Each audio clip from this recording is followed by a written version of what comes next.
तेरी महिमा है प्यारी, मेरे माँ के बिहारी, तेरी लीला है न्यारी।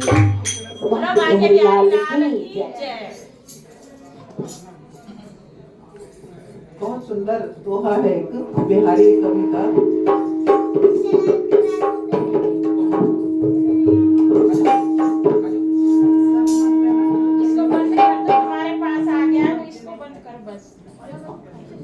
हेलो हेलो, थोड़ा ध्यान से सुनिएगा, बहुत ही गहरी बात है।